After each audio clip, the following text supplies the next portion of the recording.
We went to the World Series in 1997 and we won. Our payroll at the time was $19 million, which was probably top half. I think the Yankees were spending probably somewhere in the $40 to $50 million range at that point. But for us as a startup team, it was still pretty aggressive, but we also lost that. We were budgeted to lose that year before the season started, $25 million. We ended up losing about over $30 million that season, winning the championship. That's so counterintuitive that you lost money. So we spoke to Rich Gotham, president of the Celtics, and he said that in 2008, when the Celtics won the championship, they were also in the red. They didn't win. It's kind of a counterintuitive insight that the years that you win, you may not make money.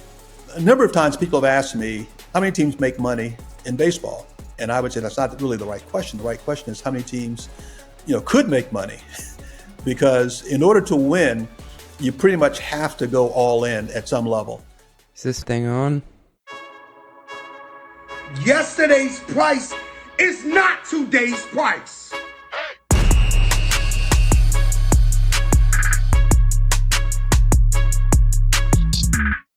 Welcome back to the Run the Numbers podcast. Today's guest is Jonathan Mariner, former chief financial officer of Major League Baseball, the Florida Marlins, and the Florida Panthers. And a quick thanks to Bill Kofed, friend of the pod and CFO of OneStream, for making this convo possible. Jonathan sits on OneStream's board along with Tyson Foods, Overtime Sports, Delaware North, and Rocket Mortgage Companies. Jonathan became MLB's CFO in 2002. When only a handful of teams were profitable. Over the next decade, the league went from losing $500 million to making $500 million. And he was right in the middle of that $1 billion swing and turnaround. We'll talk about how that happened, what was really going on post-collective bargaining agreement, and how better data reshaped the way the league made decisions. We'll also dig into the economics of sports, how franchises are valued, why championship teams sometimes lose money when they win, how revenue sharing actually works, and why baseball is the only major league without a salary cap. And of course, we'll talk media rights, merchandising, and whether leagues have become too dependent on those billion-dollar TV deals. From expansion teams to international growth, to high-stakes boardroom moments at Tyson during COVID, to launching his own company, TaxDay, we cover it all. This was a dream interview. All this and much, much more after a short word from our sponsors. As a CFO, you're expected to bring clarity to everything, including how your company manages ownership. The tools you use should make that easier, not harder. But when they come with hidden fees, data you can't always trust, and support you can't rely on, you end up with more frustration than clarity. That's where Pulley comes in. Pulley is the cap table management platform built for finance leaders who need accurate, decision-ready data from a system that works for your business, not against it. With Pulley, you get intuitive workflows, audit-ready reporting, and support you can count on, all backed by predictable pricing you can plan around, so you can stay compliant and make smarter decisions about your company's future. Manage everything from fundraise modeling to ASC 718 reporting to custom liquidity programs, all on one trusted platform. Hundreds of high-growth companies like Linear, Fathom, and Runway trust Pulley to help turn ownership into a strategic advantage, and joining them is now easier than ever.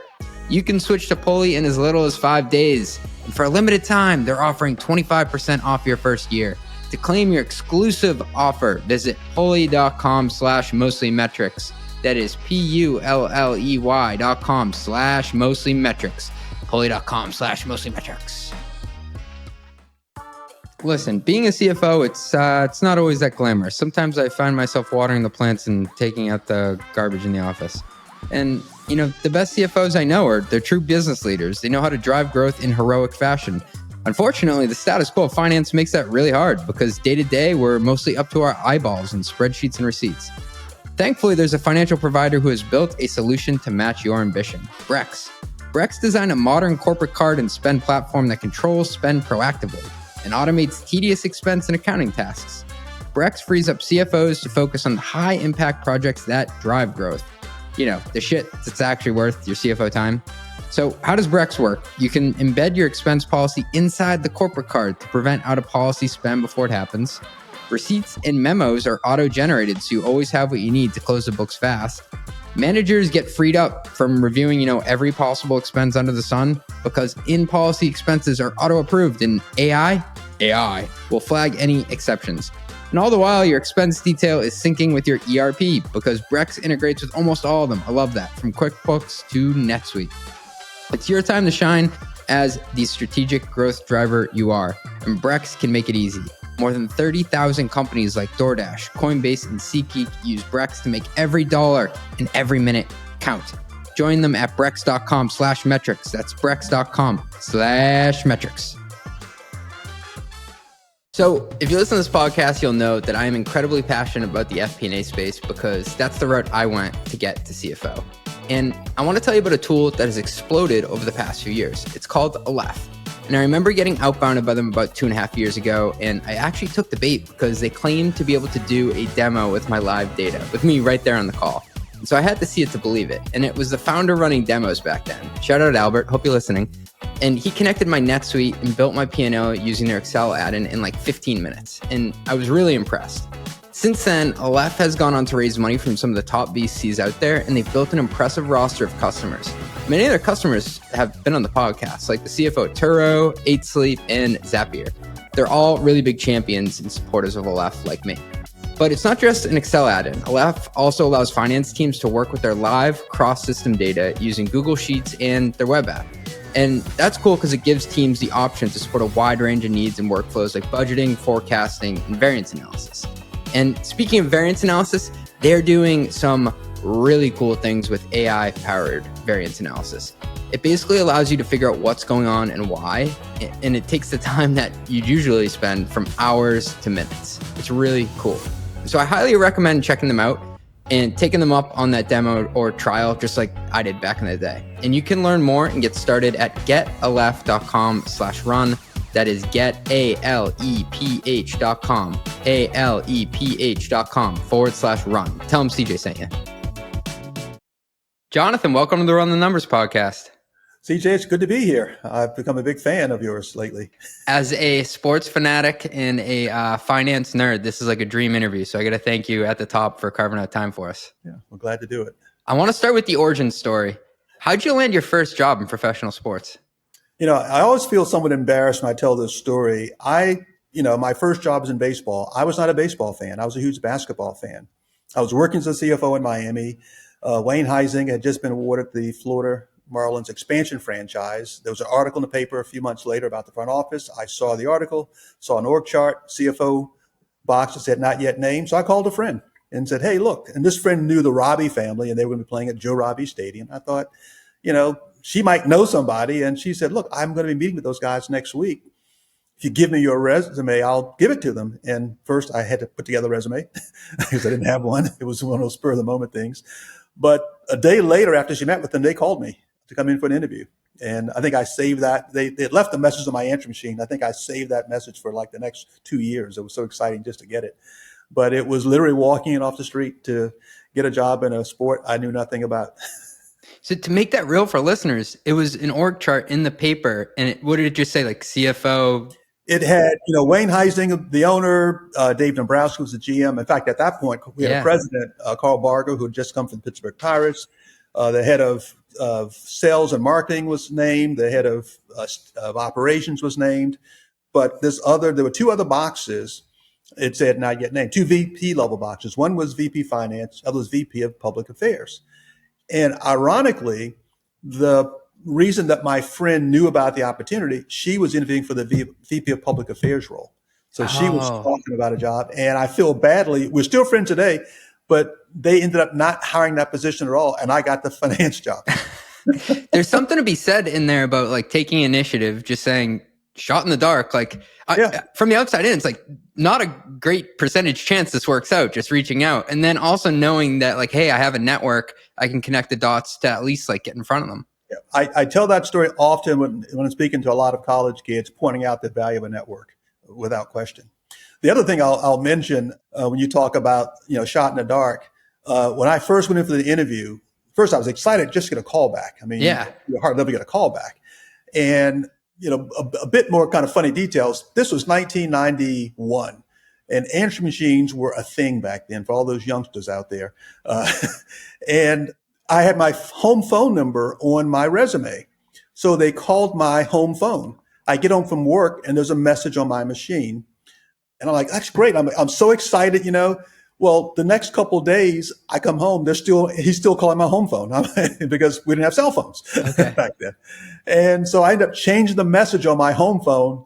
If you're calling for Jonathan, please call it. And I gave him my office number. So just to get the call. But the real point of the story was, I go into my first interview and I'm sitting there, and the guy who headed up operations was doing the screening for the CFO role. And I'm sitting there, and I'm next to his desk, and he's got his business cards on his desk. And there's some really cool business cards, the Marlins back then. They had some silver foil. I mean, just Those colors were on point. Oh, yeah. And my first thought is, if I can just leave with one of those cards, I'll be so excited. Show my buddies I was there. And as I've told the story, an hour and a half later, I walked out thinking to myself, man, that's my job. I knew I'd kind of nailed it. And what's interesting is that fast forward 10 years later, he ended up leaving and he ended up at the Padres. We were at a league meeting, probably easily 10 years later. And we're sitting at a lunch table. I hadn't seen him in a number of years. And I'm telling this story. And he then pipes in. He says, you know what? When I left that interview, I walked down the hall and told our president, I found our guy. Wow. And so it's just one of those, moments when you just knew, like, I think this is mine. That's amazing. And so you became the CFO of the Florida Marlins. Yes. But that wasn't enough. So we were just talking before the podcast. I said, hey, before we get on, I just got to work out a timeline thing in my head. The Florida Panthers also got an expansion team during that time, right? They did. I started in February of 92. That November of 92, the NHL expanded. They added 2 new teams in Florida and in LA. Wayne Huizenga and Mike Eisner got the 2 expansion teams, the then Mighty Ducks of Anaheim. And the Mighty Ducks. That's right. And Wayne and Mike Eisner had made a deal that they were going to start the same year. The NHL said you can either start, this is November of 92, you can either start October of 93 or October of 94. And Wayne wanted, of course, to go to 94 because the Marlins were starting in April of 93. And again, this is November of 92. But Michael Eisner had a deal with Aramark, brand new arena, the Pond. And Aramark was going to give him a $10 million signing bonus if he started a year early in 93 versus 94. And so he said, let's do 93, Wayne. And Wayne says, okay. But he needed someone to obviously start up this second team. And so he asked me and one other guy, Dean Jordan, to basically do double duty. Dean headed up business ops for the new Panthers franchise, and I headed up finance. So I was the CFO of 2 sports teams. And as I've mentioned to you and others, I wasn't a baseball fan when I got the Marlins job. In fact, if they had asked me on the way out the door to name 5 baseball players and the teams they played for, I wouldn't have gotten the job. But with respect to hockey, I'd never seen a hockey game before at any level in my life. At any level. At any level. And so you talk about learning curves. I bet the GLs, though, of those 2 teams were pretty similar from an accounting perspective. They are exactly the same. That helps. It did. And that was part of the thinking, a lot of the, setting up, all the accounting, the payroll, all of that stuff was pretty much cookie cutter. And so it made it a bit easier. And so the Marlins team, I remember during that time frame, they did not have the biggest salary cap, but they were very successful for what they had to put on the field. We went to the World Series in 1997, and we won. Our payroll at the time was $19 million, which was probably top half. I think the Yankees were spending probably somewhere in the $40 to $50 million range at that point. But for us as a startup team, it was still pretty aggressive, but we also lost that. We were budgeted to lose that year before the season started, $25 million. We ended up losing about over $30 million that season, winning a championship. That's so counterintuitive that you lost money. So we spoke to Rich Gotham, president of the Celtics, and he said that in 2008, when the Celtics won the championship, they were also in the red. They didn't win. It's kind of a counterintuitive insight that the years that you win, you may not make money. Sports, professional sports is a really unique game. I suspect at some level, collegiate sports might end up reflecting this as well. But, a number of times people have asked me, how many teams make money in baseball? And I would say that's not really the right question. The right question is how many teams, could make money? Because in order to win, you pretty much have to go all in at some level. And I think that, baseball does not have a salary cap, or as I like to call it, a payroll cap. The other three major sports do. But even at that level, other than in the NFL, they have aprons and thresholds that you can cross, at your financial peril. But you're able to actually spend more in order to win. And typically you're spending for depth. For the teams that try to, buy a championship, just trying to add 2 or 3 stars, I think you've seen it in basketball in particular, and even some football teams. It's really hard to do because the key word is, in fact, team. But if you've got the core and you're able to or willing to add some pieces, then that usually involves extra spending on free agents, and that's when it tends to get pretty pricey. And usually the other thing that's noteworthy is that usually you don't see the lift economically in terms of attendance, in terms of sponsorships, et cetera, TV rights until the next season. And so there's a delayed impact. And ideally, you can start to maximize the value of the championship. There are teams like, the Cardinals, the Giants, in baseball that are consistent winners and can draw a consistent crowd of people. I think that you're seeing that now in San Diego with the Padres. If you've got a consistent track record of winning, it's somewhat sustainable. The Dodgers, another good example, as opposed to teams that just can't get there. And at some point, the fans just say, you know what, once you prove to me that you really want to win and you can win consistently, I'll show up on a regular basis. Hey, thanks for listening. We'll be right back after a word from our sponsors. All right, I got to get up on my soapbox for a sec here. Everybody's talking about AI-powered this and automated that. But here's the thing about revenue recognition. It's not just about moving data around. It's about getting it right, full stop. So RightRev is laser focused on one thing, RevRec that auditors actually trust. See, there's a difference between automating revenue processes and automating revenue recognition correctly. RightRev was actually built by the godfather of RevRec, who understands ASC 606 compliance, audit controls, data validation, and the flexibility needed for complex B2B contracts. We're not trying to be your billing system or your ERP. We're the revenue recognition engine that sits between your contracts and your financials, making sure every dollar is recognized correctly, on time, every time. Companies like Snowflake and Logic Monitor don't just need fast revenue reporting, they need revenue reporting that's audit ready from day one. And that's honestly where RightRev shines.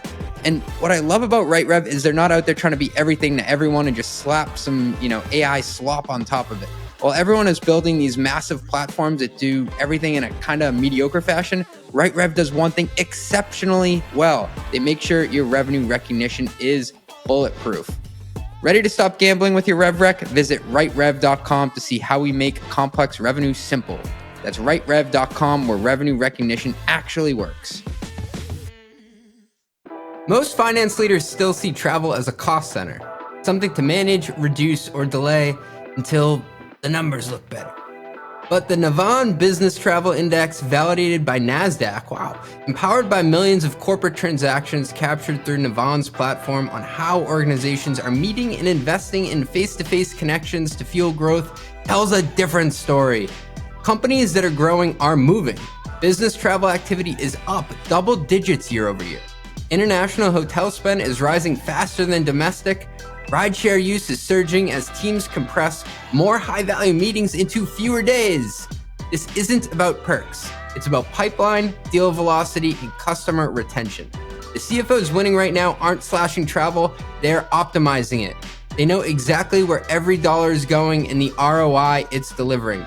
The Navan BTI helps you see how your program stacks up against the market each quarter and where you might be leaving revenue on the table. Get the data, spot the gaps, turn your travel spend into a competitive edge. Download the latest Navan Business Travel Index today at navan.com/BTI. That's navan.com/BTI, and lead with the numbers that actually drive growth. Morgan Stanley recently said NetSuite is under the threat of disruption. That's right, NetSuite, the you never get fired for buying it software. So what's the threat? The answer, Rillet. Rillet is the AI native ERP modern finance teams are switching to because it's faster, simpler, and 100% built for how teams operate today. It doesn't take 12 months to implement. It doesn't feel like filing taxes to use, and your accounting team will actually love it. PostScript closes the books in only 3 days. Windsurf, bet you heard of them. They run finance with just 2 people. And Rillet is backed by Sequoia Capital. Yes, that's Sequoia. Unicorns like Postscript and Windsurf and hundreds of other companies have made the switch, and they're closing books in record time. If I were running a finance team today, I wouldn't default to legacy. I'd look at what's coming next, and Rillet is here. You don't want to be that guy at cocktail parties complaining about how bad his ERP is. Wait, am I the only guy who talks about ERPs around a keg? See how fast your team can move. Book a demo at rillet.com/metrics. That's RILLET.com/metrics. RILLET.com/metrics. What do you think that does for the competitive dynamics in the MLB not having a hard cap? It is one of the challenges. I was with the Marlins back in 1994 when we had the players went on strike in August of 94. It was all about trying to implement a salary cap. Competitive balance is what every league, strives to achieve. In baseball, I worked for Bud Selig for most of my time, at the league office. And we would always, comment about somewhat, humorously about how every April, Bud Selig's mantra was, I want every fan to believe his team has, and the key words, hope and faith. That they have a shot to win. Yeah, that's big. Yep, and that's so important. It's. I think it's going to be, and we're not talking about the collegiate level, but I think that's going to be a real issue down the road in the collegiate ranks. For as much as any individual team or conference might want to dominate years at a time, I think history has shown that the good of the game is best served when you've got competitive balance. When every year, a large number of fans believe their team can win. If it's just one team in a league, that's a potential ownership issue that ultimately gets dealt with in some way, typically an ownership change of some sort. But across the league, you really want to have competitive balance. Otherwise, you start to hurt the product. And so this was definitely top of mind when you became CFO of Major League Baseball back in 2002. You'd seen it at the team level. You'd ran the payroll then. You'd forecasted out how many butts you were going to have in seed each game. But in 2002, I think only a handful of teams are profitable, Jonathan. What was going on under the hood financially when you got in there? In 2002, when I joined the league, we were in the midst of negotiating what I would call the successor labor agreement from 1995. We actually reached an agreement after the strike in 94, 95. Until the 2002 agreement, every single collective bargaining agreement in baseball for the previous 9 agreements had always ended in some type of work stoppage, either a lockout or a strike of some sort. So coming to 2002, we were preparing for, in fact, there was a strike deadline. We were preparing for another shutdown. But there were 3 things that came out of that collective bargaining agreement that really changed the economics of the league, changed the business model. The first, we had a partial part of it coming out of the 95 agreement. The first was putting in place a luxury tax. It wasn't a cap, but it was simply, if you will, a financial speed bump that you could cross, but each time you cross it, the penalties increased. The second thing that came out of that was revenue sharing, enhanced revenue sharing. We did have revenue sharing in a 95 agreement, but this was a more robust revenue sharing that's still in place today, and it tried to provide some relative revenue parity with across the league. And the third, and probably the most important ingredient that touches on this notion of losses, was putting in place a new debt service rule. By way of brief background, until that time, the debt limits in the league were based on a function of franchise value, which is a very, very, subjective term. Right. In fact, I think the NBA still has that they have debt limits, but it's tied to franchise value. Well, the game that was being played back then was that if you wanted more debt, you can simply perceived to have more, quote, franchise value, and therefore there was essentially no debt limit. And talking to a crowd like this, I always get a chuckle because I point out that the breakthrough mechanism in that debt service rule was actually tying debt to, guess what, EBITDA. Really? Yeah. Now, the EBITDA limit, I think, initially was set at 12 times. Your debt limit was equal to 12 times your EBITDA. It's since dropped down to 10 times. But there's exceptions for new ballparks that create more needed debt in order to fund the stadium. But the mechanism was tied to EBITDA. Well, back to your question, in 2002, only 3 teams had positive EBITDA. I was going to say there wasn't a lot of EBITDA going around. There wasn't. And the thing that really helped the league was the head of the union at the time did not believe, although we gave, going back to the 95 agreement, the union always got audited financial statements from, it was part of the agreement. And under the revenue sharing plan initially, they always got actual statements. But someone other, Don Fear, the then head of the MLBPA, did not believe the numbers were right. He thought they're playing with the numbers. And so when we told them how much we were losing and this new rule would be tied to EBITDA, he thought, well, actually, there's more EBITDA out there than they're saying. But the real trick of the EBITDA rule, and this is the real muscle that made it so impactful, was that it was 3-year average EBITDA. So that as I would tell people, if you lose $50 million 1 year and you make $50 million the second year, you're at zero.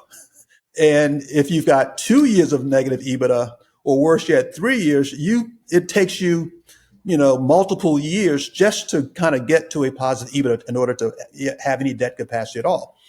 There was one provision in the debt service rule that says you could carry an allowance of 25 million of debt that won't count towards the cap, and that has been raised each CBA. They raise that number.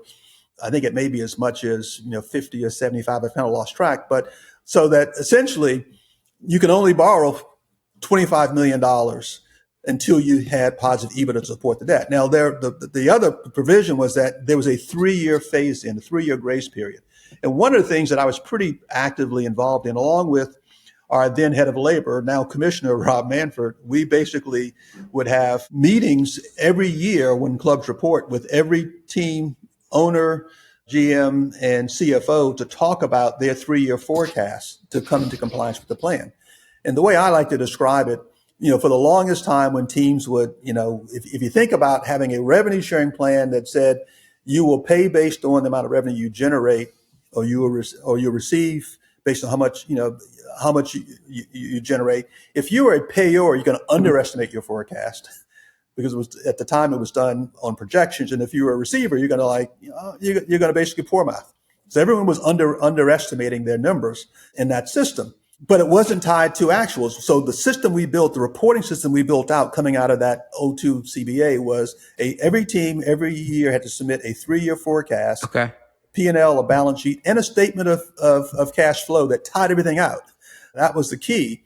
How are you going to finance all of this? And we would meet with teams that were not in compliance and have them tell us how they were going to basically come to compliance. The trick of all that, getting back to the original question about, teams losing money and potentially how it all turned around, I called it the game of liar's poker ended.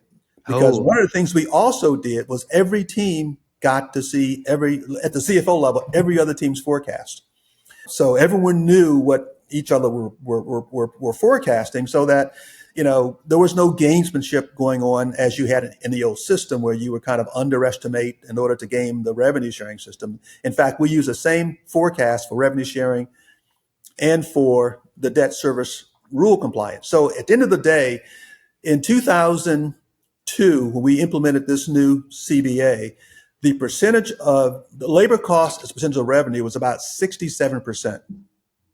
As a benchmark, today, most of the cap systems in the NFL, the NHL, and the NBA started around 50%. And I think they may be slightly low. I don't know the exact numbers these days, but that's kind of the range that gets the league to be profitable. We were at 67%. Over the next 5 years, by virtue of basically telling clubs they could, and this is the key, they could no longer borrow to fund those losses we talked about earlier. You could, in the past, simply, I've got higher franchise value, more debt, I can use that to fund my negative cash flow in order to make my team competitive. Once that debt engine was shut down, teams had to basically lower their payroll growth. Payroll growth prior to that was in the mid to high teens annually. It dropped into the mid single digits for the next 5 years, essentially letting payroll growth track with revenue growth. Again, simple concept. You got your cost in line with your revenue. Yeah, it's funny how that works. Yeah.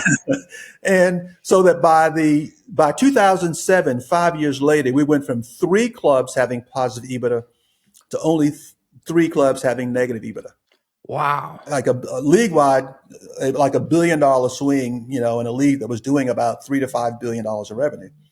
So huge swing. So I think if I have the numbers right, the MLB went from $500 million loss to a Yeah. $500 million profit. I mean, that's not a small turnaround. Yeah. And again, on a revenue basis, probably somewhere in the, today it's closer to $9 billion.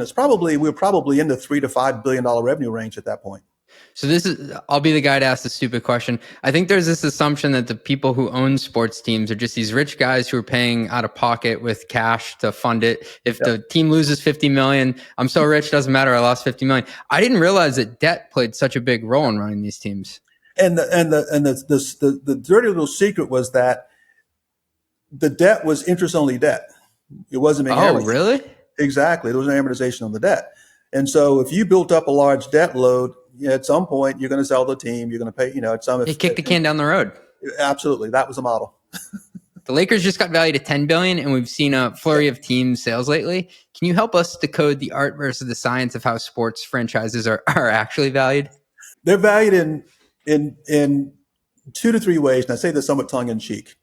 In terms of metrics, what most bankers, PE funds that are now being more actively involved in sale transactions, they tend to look at one of 2 things. And typically the driving item is going to be a multiple of revenue.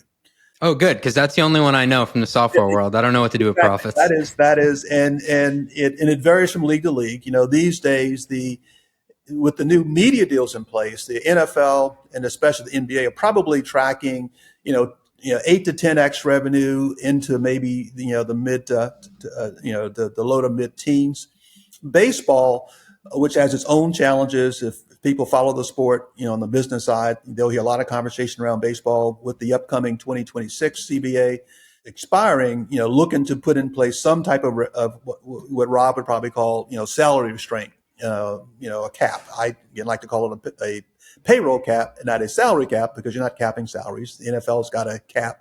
It's not they call it a salary cap, but it's really it's a payroll cap, because you can still make $50 million in basketball and in baseball and in football. But that is, one of the things that's being discussed now. But until that happens, and until baseball likewise gets a better media deal, the revenue multiples in baseball are probably in the 5 to 8 times range. It's a great time to buy a baseball team if you've got, a couple of $1 billion sitting around under a mattress, because, I think the belief is that at some point, if they're able to solve that issue, you'll have, like you've seen in basketball with the explosion of franchise values, when you solve that revenue piece, you not only do the revenues grow, but the multiples tend to increase as well when you've got that growth projection, nailed down contractually. Okay, so revenue's the first.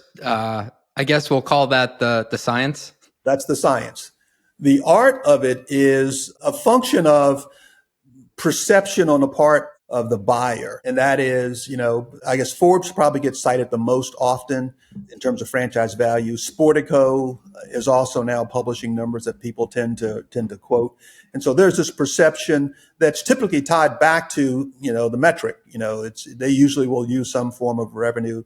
Forbes will try to publish EBITDA numbers, having been on the inside, having seen all the numbers and compared them to what Forbes predicts for EBITDA, they're probably off by like 80%.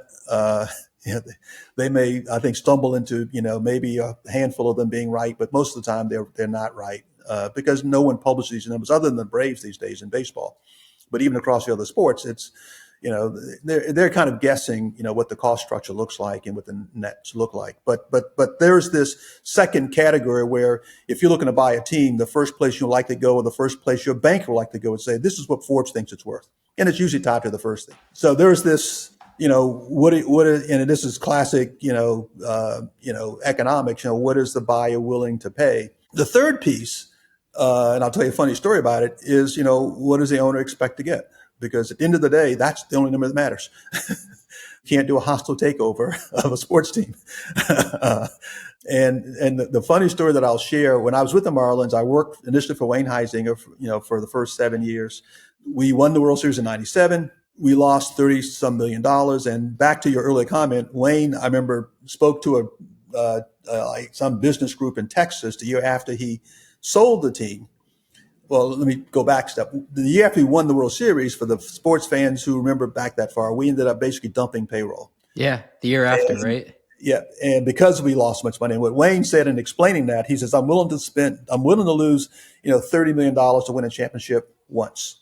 Yeah, I did it once. So Wayne's selling the team, and John Henry is the prospective buyer. John now owns the Red Sox. Oh, the Red Sox. Yeah, I didn't know that he was involved back then. Okay. 3 years. I worked for John for 2 of those 3 years when he bought the Marlins. He called it his starter club. And so John is negotiating with Wayne. The original price was $150 million, and John was ready to pay all cash to buy the Marlins at $150. Wayne was contemplating renovating, the stadium at that point, and in the course of doing so, he was going to assess part of the cost to the two tenants, the Dolphins that he also owned and the Marlins that he was selling. He decided through certain math that the proportionate share of his projected stadium cost increase was $8 million. So he just tacked on $8 million to the $150 million to John. And of course, John, blew a gasket. Oh, what do you mean? We had a deal. And Wayne said, basically, and this is the third point, if you want to buy the team, it's 158. So it sounds like part of this is too just supply and demand. Let's say I'm making it up. There are 2,000 billionaires in the U.S. There are under 100 professional sports teams, I think. Exactly. I saw an article just the other day. So apparently, the Tampa Bay Rays are for sale. There's an exclusive purchase period out there. The reported price is $1.7 billion for the Tampa Bay Rays. I think, Forbes may have them at 1.3 or 1.4, but Stu wants 1.7. So you're going to start there. But there's this group out that's been reported, know nothing about them, that says they're willing to pay more. So there's your valuation. And what's also fascinating is if you look under the hood of what's included in that purchase. So the Celtics just sold for $6 billion, which was the record until the Lakers sale. But what a lot of people don't realize is the Celtics don't own the Garden that they play in. Exactly. So that's a pretty big asset. The Bruins own it and they rent it from the Bruins. Yep. And then they also don't own the concessions for the food sales. So yep. I guess there are different components that go into what's this worth. On the flip side, though, they will be owning a piece of NESN, New England Sports Network. Ah, great call. Yes. And so there's some value there, although it's, some might call it a shrinking asset with cord cutters and cord nevers out there. At some point, that's going to become a declining asset. We'll get into that. And NESN, that was a staple of my childhood, Jonathan, growing up in Boston. Jonathan, do you mind demystifying how revenue sharing works? And I think I want to be more specific around the bulk of it that's split up is from broadcast rights, correct? The bulk of it will be from local broadcast rights. Okay, local. What does that mean? In most professional sports, except for football, the league has certain broadcast agreements with national carriers that gives it coverage across the entire league landscape. And it usually involves a package of games that national broadcaster will contract for. All the other games remain local games that the local team is able to basically sell in its market, in its media market. So if you're in a larger media market like New York or Boston or LA, you're able to sell those rights to your local distributor. Typically today it's a cable deal, although now streaming is a big part of it. But essentially those games that are not otherwise part of the national package, you can sell locally in your market. And so that's the local revenue. So if you think about a market like Milwaukee or Kansas City versus New York or Chicago, very, very different media packages that they can get from their local games, because you've got so much inventory. You've got really, 162 games. Usually I think in baseball, you can lose no more than 9 or 10 games to the national package. So you've got all the other games to sell to your local distributor. Okay. That makes sense. And I guess the SaaS equivalent for those in tech for this type of revenue, what's contractually obligated income? You'd called it CBI. Oh, COI. COI, yeah. Contractually obligated income. It includes broadcast revenue that's multi-year contractual revenue. It includes sponsorship revenue if you have long-term sponsors. And typically, it would also include any suite or premium seat licensing that typically covers more than 1 year. At the other end of the spectrum, you've just got, anything from an annual season ticket holder that can renew on a year-to-year basis. So if you have a terrible year, your season ticket basically go down the next year, as opposed to your TV numbers and your TV revenue and your sponsor revenue doesn't change. And you've also got, on any given night, you've got group revenue, that comes in. Dynamic pricing became a big part of the league going back about, a dozen plus years ago, because at some level, if you're in Kansas City, when the Yankees come to town, that's a much better, box office than if, Milwaukee comes to town. Nothing against Milwaukee, but people want to see the stars of the bigger market teams. And so teams have put, going back to, I think, 2010, 2012, I think the Giants were the first team that really pushed dynamic pricing. It basically said, we're going to charge you more depending upon basically supply and demand, depending upon the opponent, day of the week, et cetera. I remember at one point when I was in the league office, Michael Porter, who some people may know the name, he was the industry and competitive analysis. Porter's Five Forces? Exactly, that Michael Porter. He spent some time with us in New York. And one of the things he said to me, and I've mentioned this to many an owner in particular, not to any great, change, but Michael Porter said one of the worst deals for teams are season tickets. Because, and I'll give you two perspectives on it. And from his perspective, it was a terrible deal because he said, you're basically pricing your inventory before the season begins at a fixed, you're taking your best inventory. Because typically you're selling the first 10, 15 rows behind home plate from first to third base. If you can sell that out on a season ticket basis, that's your highest, most, pricey inventory. You'd love to get someone to sign up on day one for all 81 home games. That to the owner is a great deal because you've got certainty. No matter how bad you play that season, you've already got the money. Michael Porter's view is that you've basically given your best real estate at a fixed price without regard to supply and demand. Because even if you're having a terrible year, if the Yankees are coming to town, or if you're having a really good year, no less, and the Red Sox or whomever is coming to town, the Dodgers with, Ohtani, you can sell those tickets at a much higher price. And the proof of Porter's, thesis is just look at the secondary ticketing market. Now, technology has really helped, level the playing field. Teams can now control more of that secondary ticketing. But for the longest time, season ticket holders would buy the ticket and simply sell all the best games. And all that premium goes to the secondary market that the team doesn't see. And so it's but that is the non-COI. Or it's COI if you've got the season ticket base. The question is how do you really value it and price it? What would you do as a CFO these days if you had those two options? At the end of the day, it depends on the market you're in. If you're in a market like, one of the bigger markets, then you could basically hold back on the season ticket base. I don't know if this number is still true today, but the San Francisco Giants, who won literally, 3 titles in 5 years, and still today draw well, even though they've had some tough years, their season ticket base is they used to have this huge season ticket base. But they'd be no worse off if they basically, said, let's cut the season ticket base in half and use dynamic pricing to basically get that premium. Get the upside. Get the upside, exactly. So, but in a market like Kansas City or Pittsburgh, I'll take all the contractually obligated income I can get my hands on. Right. Because you're kind of betting on yourself then to put a good product on the field the whole year. Because what happens if your star player gets hurt in game 30? Exactly. Yep. Jonathan, how do jersey sales work? So I grew up wearing Nomar Garciaparra jerseys and David Ortiz jerseys. Okay. Do the players get a cut of that revenue? How does it work? There's two different markets for merchandise. On the team side, every league, and baseball is no exception, has a separate, typically it's called properties, MLB properties, NFL properties. That entity is the licensing arm for the league. And the price of admission into the league is that you basically sign your licensing rights to the league's property arms. So the league really owns and controls all of your marks. Now, most teams and most leagues will have the right to sell merchandise within their territory, usually within a 75-mile radius. You can do whatever you want to do and keep all of that for yourself. It's basically an extension of your stadium sales, if you will. But for the most part, if someone wanted to put a Garciaparra image on a coffee cup or the jersey you might buy, usually a third-party vendor is approaching the league saying, I want to sell merchandise using the marks of the team and or the players.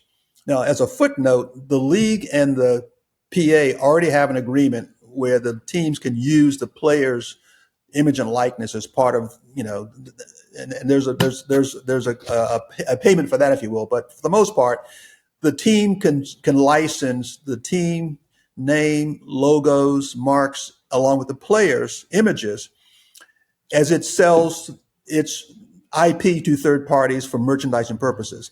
That licensing arm will share the revenue equally across the entire league. So every team, no matter for as popular as Ohtani might be for the Dodgers share of the licensing revenue is the same as the Pittsburgh Pirates. Everyone gets And then the same. Ohtani gets a cut of that.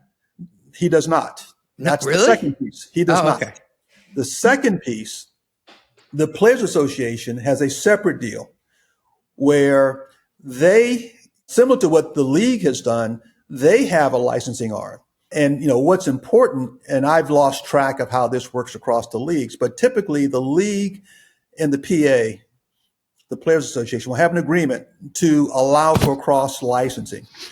If you've seen a local Chevrolet commercial with, in New York, and you've got a player, Bernie Williams, wearing a sort of pinstripe, but there's no Yankee logo. You're right. It's never like the legit jersey, because the Patriots commercials growing up, they'd have, I don't know, Julian Edelman on there, and he's wearing a blue jersey, but it doesn't say Patriots on it. Exactly, because they do not have the licensing rights from the team to use the team's marks. And there's certain group licensing where if you have a group of players, you can do certain things. But essentially, the PA has its own licensing arm that it shares amongst the players, amongst its members. So it can go to a third party and cut a separate either individual licensing deal. And then the players can license themselves too. That local Chevrolet commercial I mentioned, a player can do his own deal, but he can't use the team marks unless he goes to the team and does a separate deal with the team to use the team's logos and marks. So, it's kind of that pseudo NIL space that the collegiate ranks is now kind of wandering into. What can you legitimately use to merchandise your likeness? So at the player level, Ohtani can do his own deal. He can go out to any place, and if his face is familiar and his name's familiar, he doesn't need a Dodger jersey to make money off of that. But if you're, the 23rd guy on the roster in baseball, you're not going to get as much unless they think, oh, he's a player for the, so that's how it tends to work. There's a separate deal with both the PA and their members versus the league and its teams. There's something to be said about being able to see the person's face and build that visual recognition, because I've heard NFL players complain before, well, I have to wear a helmet the whole time. Exactly. Like if I'm even the 10th guy on the roster and I'm doing a commercial for the local Chevy down the street, like it's a bit harder to build that recognition. Exactly. Yeah, you're selling the brand at that point, and if you don't have the team brand, you don't have as much value to that sponsor. Who would have known so much? So much deal making goes into just selling a mug with Nomar on it. There is. Jonathan, you alluded to it before, but we've gone from this phase of cable dominance to cord cutters. And now, my younger siblings, they're like cord nevers. And I think my kids will be too. We use YouTube, we use Hulu. We don't have Comcast anymore. Yep. How does this change the league's economics and how teams plan for the future? The leagues are starting to pivot. The one exception to date so far would be the NFL, where they are dominant on linear TV, on free TV. And they are the one advantage that they have that people may not appreciate. Unlike the NHL, NBA, and MLB, where your games are multiple events during the course of a week. In case of baseball, every night, most weeks, 5 or 6 nights, most weeks, and your games are primarily in prime time. The NFL has had the long-term advantage of a unique broadcast window. Sunday afternoon, for those in the East, at 1 p.m., there is no prime time. There's no other competition going on. It used to be a one event per week. And so there's an awful lot of content value to media companies. And for that, although they've now drifted into the Thursday night, Sunday night, and before that, even Monday night, primetime windows, they still have a lot of value to linear TV and to driving the ad dollars that support linear TV because of the size of the market, because of the unique viewing window and the limited amount of content out there and the demographics that go with it. The other sports leagues, on the other hand, are competing with primetime content these days, not just on broadcast TV, but you're now talking about Netflix and Hulu, et cetera. And so streaming becomes a big part of kind of go where the market is. It's become a big part of their economics. It's harder for a broadcast network to offer the same kind of rights deal, to an NBA, to the NBA or to MLB when it's competing against itself in a primetime viewing window. And that's their biggest ad window. So streaming becomes the alternative way of generating revenue to a new market that's also not ad-based. It's more subscriber-based. So that's the new model that's out there in the media. The NBA's deal, I don't know the details, but from what I've seen, what's been reported, they went to Amazon rather, because, they want that broader market. It is not as ratings sensitive. It's a different demographic. And and going back to a point I made earlier, they took a lot more of those local games and put them into the national package. I've seen stories about, teams like the Knicks complaining that they're losing their MSG content because it's been shifted to the national package. Well, that's the NBA trying to move towards the NFL model where the league controls most of the content and can get a lot more dollars for it. One of my friends, I mentioned earlier, the name Dean Jordan, who was my compadre, doing double duty with the Panthers and the Marlins. Well, Dean is now at Washington and does a lot of media deals. And one of the examples he cited, by comparison, if the NFL allowed each division to do its own TV deal, think about the market chaos that takes place. If the NFC South tried its own TV deal, whoever's got the Browns and Falcons like in the same division. Exactly. Yep. As opposed to one package, going to market with one package. That's a lot of muscle, a lot of tonnage, as they say, a lot of content that one carrier like an Amazon will take all that, but we want to see all the teams. One of the things I point out when I talk about, from my perspective, how the economics of sports is changing. When I was with the Marlins in the early 90s, cable was still growing. Cable penetration was probably less than 50%. And most professional sports were on linear TV, the three big networks. We couldn't get a TV deal back in the early mid 90s because at that point, primetime TV was prime viewing, and you were getting literally 30, 40, 50 million, eyeballs per night. No way was the local NBC affiliate going to say, yeah, we'll cut out, Roseanne or, when Cosby was hot in order to show a baseball game for a they won't, I can't sell ads against that. So we had to, quote, settle for a cable deal.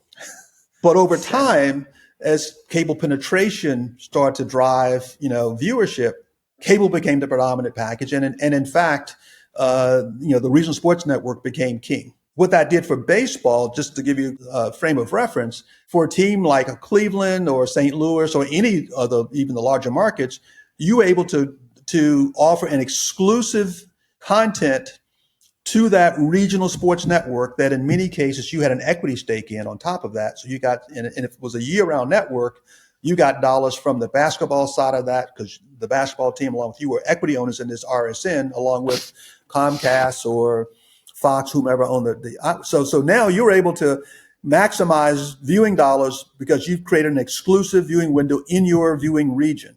Back to your point about the demise of cable, as cable cutters and cable nevers come up, all of a sudden that package becomes a lot less valuable. As I just saw an article the other day, they're predicting that the floor for cable penetration will probably be somewhere around 40 million subscribers as opposed to up to 100 million going back 10, 15 years ago. But that's a huge drop off. And as a result, the cable package becomes less valuable. So what that really means is that, which is what the NBA did, we want to get back to where the eyeballs are. Yeah. The cable package is shrinking. So now streaming becomes a big deal. I think that's going to be the path that baseball is looking to take. Let's take, guys like Mike Trout and other stars in these regional markets with these historically great RSN deals, don't help the league grow revenue-wise as that revenue starts to shrink. And so streaming, though, on a platform like Amazon gives you nationwide exposure, and all those games that used to be regional games get pushed to the national package, it hurts the local team in the short term, but overall it benefits the league because you got more people watching, which is the NFL model. Right. You can watch any NFL game on any given Sunday, so to speak, to kind of misuse the phrase but that's what you can do now because it's a national package, and that's where the leagues want to get to. And streaming drives that. Streaming gives you that distribution. It does give you that distribution, and I've heard people complain like, "Oh, well, this is a huge problem for sports that people aren't tuning into cable anymore." I think it's a problem for cable companies, but if we just look at the payrolls of these teams and the valuations, it would indicate that there's actually more revenue to go around. It's not the cable companies don't have as good of a deal, but I think the sports teams are getting a better deal. Yep, I would agree with that. Jonathan, I want to touch on global expansion because everybody likes the idea of a new team. You've been a part of 2 new teams coming to town.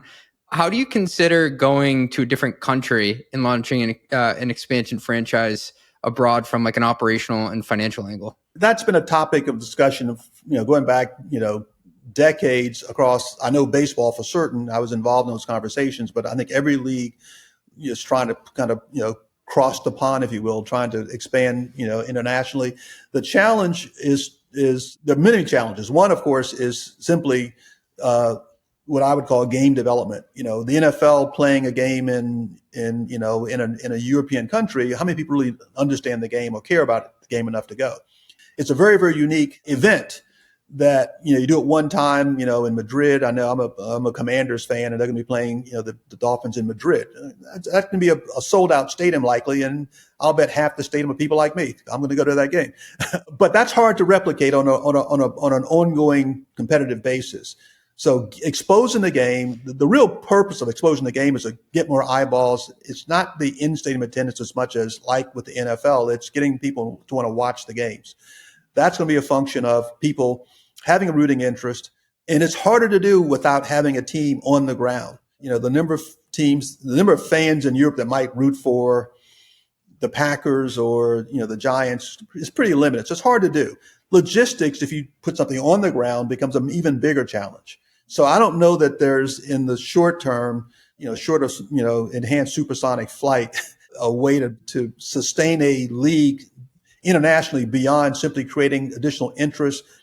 Maybe there's enough interest you can get an international kind of a regional TV deal in that market that might add some additional revenue to the overall league coffers. I mean, that's a possibility.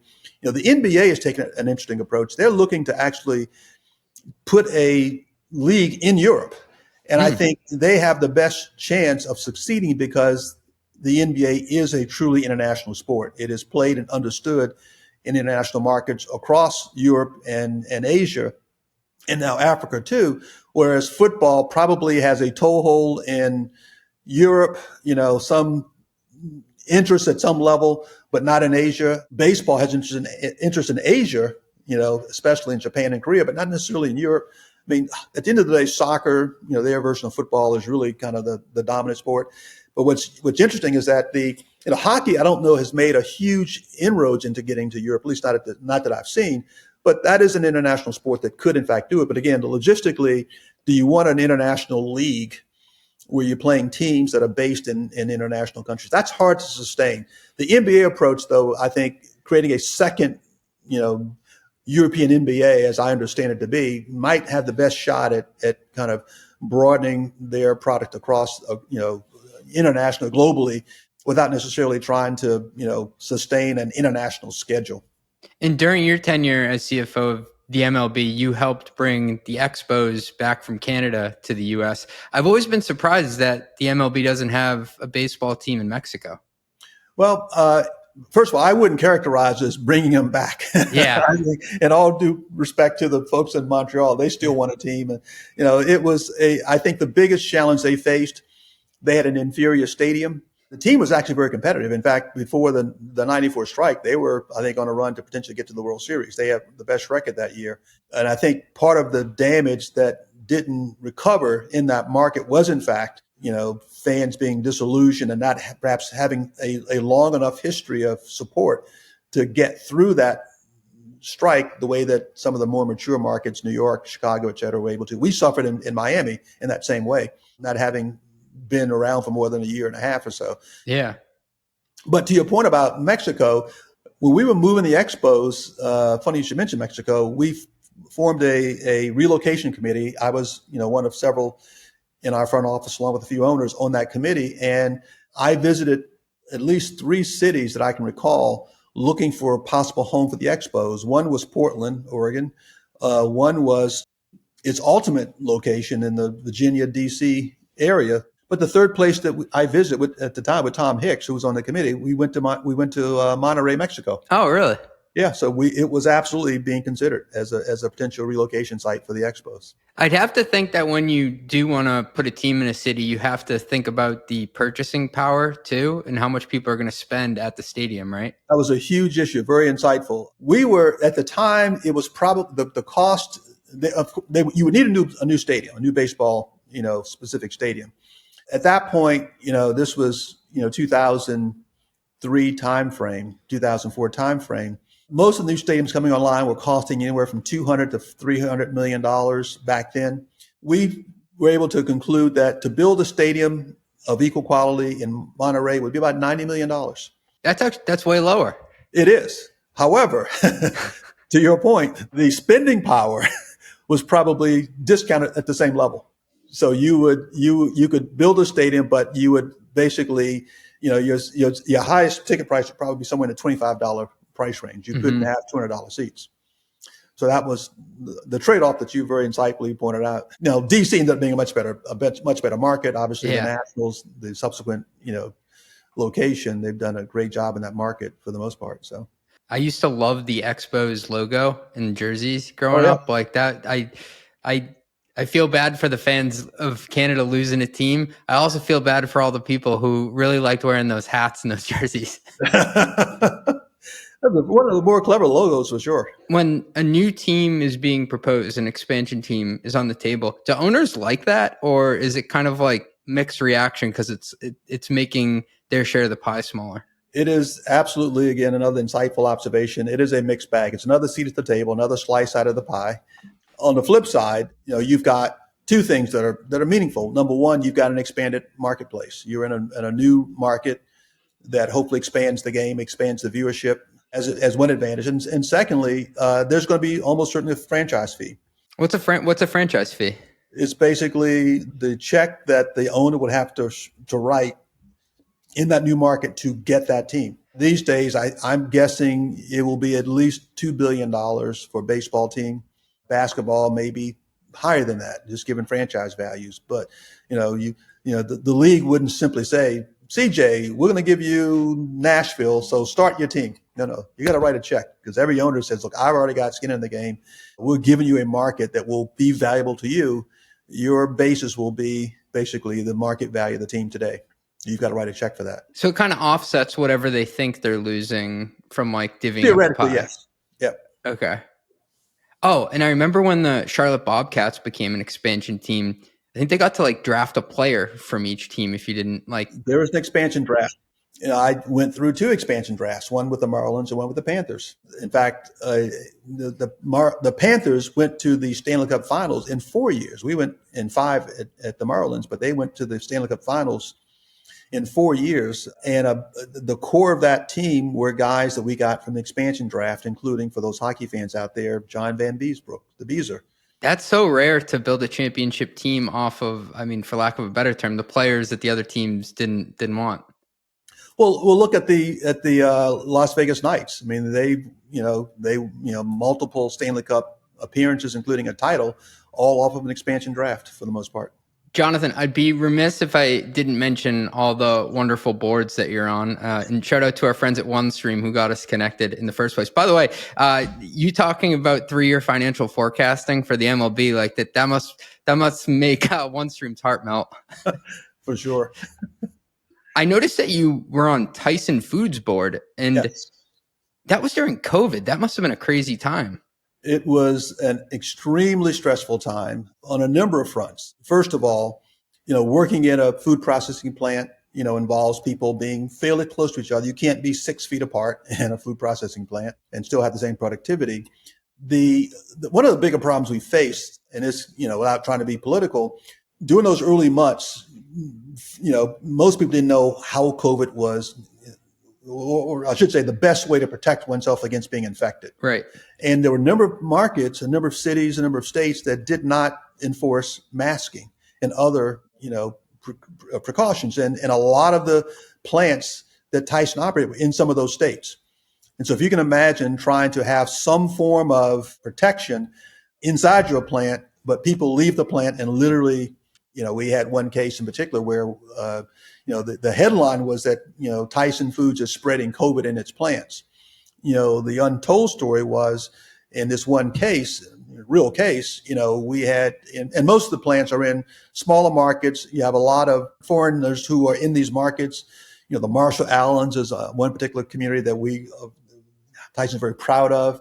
A lot of cohesion there. A lot of people in those plants come from these different places. And there's an awful lot of efficiency in working in specific markets to keep the labor force coming in and to be supportive in that community. But in one case, we had a large Muslim community, and they were basically, praying in the mosque, on weekends in close quarters and then coming to work. And so this whole debate became quite heated was, is Tyson spreading COVID, or are these local communities not really putting in place effective ways of preventing the spread? The impact on the company per se was that now once you get a breakout, you've got to literally shut the plant down and clean it. Again, people were microwaving their mail at certain points, during COVID. Well, we need to basically make sure that we, scrub these plants, and you've got to shut it down for, up to a week or so. Tyson is the largest, protein producer, in the country, second largest in the world. It's not just chicken, it's beef and pork as well. And so when you start shutting down these plants, you're really not only impacting the food supply on the output side, but you've got, farmers who are, basically raising cattle to be harvested. And if you said, sorry, I can't harvest your cattle for a week or two, well, I got to keep feeding them. And that wasn't part of my budget. I was expecting to get paid for the harvest. And so it was a huge, huge impact. What we ended up having to do in order to just stay on top of what was happening, we were literally meeting weekly as a board for several months, just trying to stay on top of what it was not only doing to our operation financially, but also just trying to maintain the food supply. I would, say to people back then for all the chorus of calls saying, shut down that plant, it's spreading COVID. I said, if you thought it was tough getting toilet paper, you couldn't have gotten a bologna sandwich, if we shut down plants. It would have been a huge, huge impact to the food supply of the entire country. So it was probably one of the more challenging times I've served on the board, where you literally have, this huge impact in an environment that you really couldn't control or couldn't predict the outcome at the time. Like I said, you've served on a number of boards. Do you have any other high stakes or exciting moments that you've helped navigate that you'd be willing to speak to? I would say in general, and for those who've served on boards, they would appreciate this. Hopefully there are no high stakes moments around the board table. That's not a good thing to talk about after the fact. The one thing I can probably think about, and it wasn't like life or death high stakes, but it was probably a real challenging time. And I've shared this experience before. I was on the board of a company, a smaller public company, and the CEO, first time CEO, good guy, great operator, it brought his wife in to initially, there wasn't a formal HR role at the time. He brought her in, she had an HR background to basically initially kind of keep things moving. And at some point she became kind of de facto CHRO. One day I get a call from the CFO and our general counsel saying basically she's a problem. Oh. She's kind of bigfooting around the place, and people are afraid to talk to her because obviously she's married to the CEO. The CEO had no idea what was going on because in his mind, she's doing a great job, and she was, but she was being more than CHRO. She was CHRO with the imprimatur of the CEO. CHRO plus. Exactly. And so the questions, what do you do? And I think at the time I may have chaired the comp committee, but and this guy was someone I'd known before. So we had, I knew him, personally, as well as, prior to being on the board. He had been the partner of a accounting firm that audited one of the companies I was involved in at the time. But basically I had to call him and tell him, you've got to fire your wife. Ooh. And he's like, but she's doing a great job. It doesn't matter. I says, it's, and I couldn't tell him your two key leaders want her gone. That was a tough part. I needed to protect them because they felt vulnerable, and so, but what I basically explained was, I said, look, the exposure that you have and that the company has right now is that if something were to happen, if someone were to leave and file some subsequent, harassment claim or whatever, naming you or anyone else, the first question that we try to say to them is, well, did you go to HR? And every plaintiff counsel will be licking their chops for that answer. You can't put yourself in the company in that position. And so he ended up having to let his wife go. That makes for a tough Thanksgiving, but I think you did the right thing there. Yep. Jonathan, you're a Renaissance man. I mean, CFO of the MLB, multiple sports teams, board member, and founder. So TaxDay, I didn't realize this like really blew my mind looking at your resume. So I use TaxDay because I split time between Florida and Connecticut. I'm like, there's no way this guy also created this app. Tell us about it. The best way I like to describe TaxDay is it is the example of the saying, necessity is the mother of invention. Yeah. I was splitting, when I first went to New York in 2002, I was splitting my time between South Florida and New York. I had two kids, at least one kid still in high school, so I'm going back and forth. And not knowing about or even thinking about residency tax laws, in fact, Sandy Alderson, who was one of my colleagues at the time, was splitting his time between California and New York. And he kind of said something about, 180 days, you got to keep track of your time if you don't want to be a full-time New York resident. And I really hadn't planned to be. I had a 3-year contract. I hadn't planned to plant my, my flag there. I'll end up being 20 years. So I ended up filing as a partial resident. And fast forward, I ended up on the New York State tax rolls by virtue of buying a condo in New York. I got a love letter from the Treasury Department of New York State saying, we think you're a full-time resident. Prove to us that you're not. And this was 2008. They're auditing 05, 06, 07. If you think about it, iPhones came out in 07, so digital records weren't a thing. I'm trying to explain my time not being in Florida. And long story short, I ended up settling, 5 years later. I got one of the big four to help me kind of sort this out, ended up settling the case. And initially claiming that I was, look, I'm a New York resident, leave me alone. I'm now leaving baseball, going back to Florida New York part-time, Florida full-time, and I needed a tool. So I'm not going to do that again. And I remember asking my tax partner, so what's out there? She says, well, not much.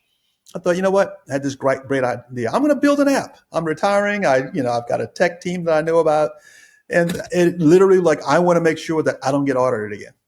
And when people would ask me about it when I first launched it, almost 10 years now, they would say, so what are your goals? I said, I have two goals. Goal number one is to make enough money to basically pay for the development costs. Yep. Goal number two is to make enough money to get back what I had to pay New York State. That's my goal. But it's been a really, it's self-funded, something that I've enjoyed doing. And it's almost like a crusade. I was surprised when you told me you were a subscriber. It's been a kind of a part-time, full-time, vocation, if you will. It's like if an app's done right, it kind of runs itself. We just launched a new platform, and there's always a glitch of some sort that pops up. But beyond that, it doesn't require a ton of time. But I'm really looking to, now that my plate's a little bit clear, to really kind of push it a bit further. But that's where it came from. It was simply something that I thought I needed, and what has fueled me and continuing to do it is that every time I think when something comes up, launch a new platform and something goes wrong, why am I doing this to myself? And I'll meet somebody or via email or text, and I'll say, oh my gosh, this is great. I love your app. And I thought, that's why I'm doing it. And so it's a kind of a passion play, if you will. Talk about saving somebody's ass. I mean, this is the definition of it, Jonathan. Well, that's, again, I've been on the other side of those audits, and I thought, you know what, this is my revenge. I hate those love letters. Yep. All right, Jonathan, I'm going to take you into what we call our long ass lightning round. So you're a really successful guy, but can you give us one thing that you've messed up on the job before? I've heard you ask that before, and I thought, how would I answer that question? Well, first of all, I've made a ton of mistakes along the way. I think we all have. And the way I think about it, two things. Number one, there's been nothing I've screwed up so badly that I'm still scarred by today that I can even remember it. That's good. Number two, it didn't get me fired. And so, I've always, for every tough time I've gone through where, invariably early in your career, you you've got some spreadsheet with some rock in it. Oh my gosh, that's not right. And you got to go tell your boss. They've all marched off in a different direction. You got to come back, guys. It's not, we've all been there before. And again, those aren't the things, I'm sure in someone's mind at the time it was a big deal, but I've survived by saying, you know what, it's a long game out there, and I'm not going to dwell on it. There's always tomorrow. And the fact that I can't remember it, to me is a good thing. That's a great sign. Yeah. I think it's a good lesson for people too, because in the moment you have that pit in your stomach. Yep. And you think it's the end of the world and you go to worst case scenario, but then you look back year later, you're like, I don't even remember what that was about. The other thing, two things I'll mention is that I've always had this approach, especially as a CFO, and I think most CFOs can appreciate it. Assessing blame is to me is not productive. And so whether it's something that my team did that I have to follow my spear for, or something that I did, at the end of the day, I've always focused on let's fix this and figure out how to get it right and move forward and not repeat it. So that again, assessing damage to me is something I've not really focused on. I think it's better for the team to just think about, let's just always be prepared to call those things out. And I've always encouraged people that I work with, don't be afraid to come tell me something that's wrong. As a CFO, I can't have, discoveries last minute. We want to manage expectations. And the other part that I'll mention, I had a boss early on in my career who used to always talk about, his phrase was, bad news travels best early. And so, if things are going wrong, let's get it out early and let's try and fix it and not focus on, oh my gosh, this is a disaster. So that's just my perspective on that. Nice. If you could tell your younger self something, knowing what you know today, what would you tell him? I would probably just tell myself that, first of all, I look back and I don't have any regrets about my career. I've had some amazing experiences along the way. The only thing I can think about is just being even more curious, talking to people, exploring more opportunities.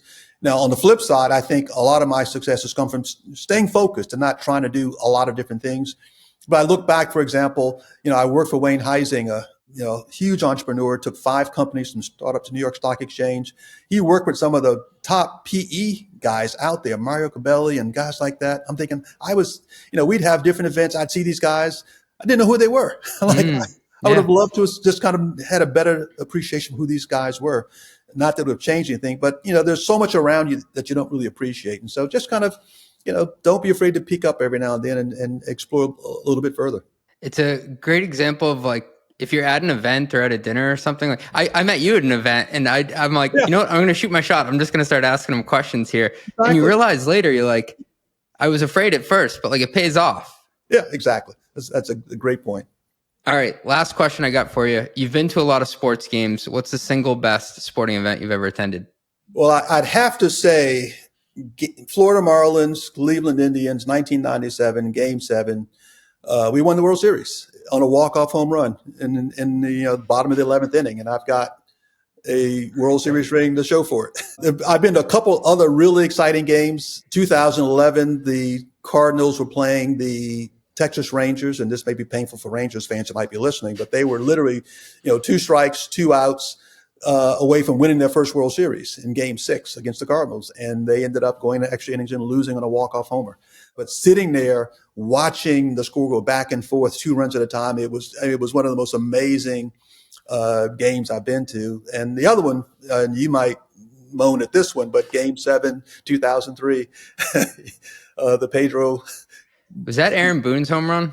That's the game. I was there for that. Yeah, but we came back in 2004. It's okay. Exactly. That's the counter to it. That Aaron Boone home run, though, that broke the hearts of everybody in Boston. I was there for that. And what's interesting was that probably a week before, I was in Chicago at the Cubs game, at the Bartman game. You were at that? You were at the Bartman game? I was at that game as well. Oh, well, okay. What was going through your head though, as an executive with the MLB? Were you like, "How are we going to deal with this?" No, it's a great question, because I'm sitting there, keep in mind for those who don't follow baseball, this is Game 6, the National League Championship Series in LCS. The Cubs are up 3-2, and they're playing the Marlins in Wrigley Field, Game 6. Their top pitcher, one of the top pitchers, Aaron, Pryor, was pitching. Yeah. And this is a game, it's going to be Chicago's first World Series visit in 100 years. And the Yankees are waiting. In fact, no, the Yankees Red Sox are playing the next day or 2 days later, game 7. And so wearing my MLB hat, I'm like, oh my gosh, even though I work for the Florida Marlins and they're playing the Cubs, I want the Cubs to win because Cubs, Yankees, Cubs, Red Sox is going to blow the cover off. It's going to be a huge, huge hit. So I'm sitting there really rooting for the Cubs to win because I'm wearing my league hat. What's interesting, on the way to that game, my son was with me, and he was probably the only person in the building rooting for the Marlins because he grew up a Marlins fan. Taking the L to the stadium. This is game 6. They're up 3-2. This is going to be the crowning. People going nuts. The stadium's going nuts until that 7th inning. When that ball goes into the outfield, Moises Alou is playing left field. Now, I know Moises. Moises was on our World Series team, one of my favorite players back then. And I see him go into the stands, and he could have caught that ball. It was catchable, but it was in foul territory, and Martman had every right to catch it, and he did. And I remember seeing Moises slam the glove down, but that had no bearing on the game because it was, and just for perspective, the next batter comes up, if it wasn't the same batter, but he hits a ground ball to the shortstop, and had he made a double play ending over, even with that play having happened, the Cubs still get out of the inning, no run scored. They were, I think, up at that point, maybe a couple runs. So that play in the outfield had no bearing on the never realized that because the way the story is shown and the clip is shown, you thought that was the catalyst for the whole game to turn. That's why. But here's the thing. Sitting in the stands, when that happened, the crowd just went numb because the lovable losers, as they call themselves, the Cubs fans thought, oh my gosh, in their mind, it's starting. It was, and you could feel it, right? I'm thinking, so how did I feel? I'm thinking, guys, you're okay. It was just one play. It's a foul ball, but they were like, oh my, and the next play, this guy boots the double play ball. The inning persists. And the Cubs lose the lead. So now they lose the game. It's still 3-3. And Kerry Wood, who was probably, if he wasn't the Cy Young winner that year, he should have been. He's pitching the next night. I'm thinking, this is great. You guys I'm rooting for the Cubs again. I want a big, showcase the World Series. I'm thinking your ace is pitching game 7. We're taking this train to the game 7. It was like a funeral car. So that's those poor Cubs fans like, oh my gosh, we're going to lose. It was the funniest thing. Jonathan, this has been one for the books. Thank you so much for all the stories and for carving out time for us. Well, thanks for the invitation, CJ. It's great meeting you that day sitting in Nashville. I'm glad to get the invitation. I've enjoyed this as well. So thanks so much. Run the Numbers is a mostly LLC production. Yelling an intro by Fat Joe. Artwork by some AI thingamajig. Podcast and video editing is done by Cleancast at cleancast.io. Nothing said on this podcast is intended to be business or investment advice. It's the sole opinion of me, a guy who feeds his dog too much ice cream and has a history of net operating losses, LOL. If you like this podcast, please hit subscribe. It would mean a lot to me. And also check out mostlymetrics.com. That's my newsletter where I explore business models and financial metrics. Thanks for riding with me. Share this with your friends. Peace.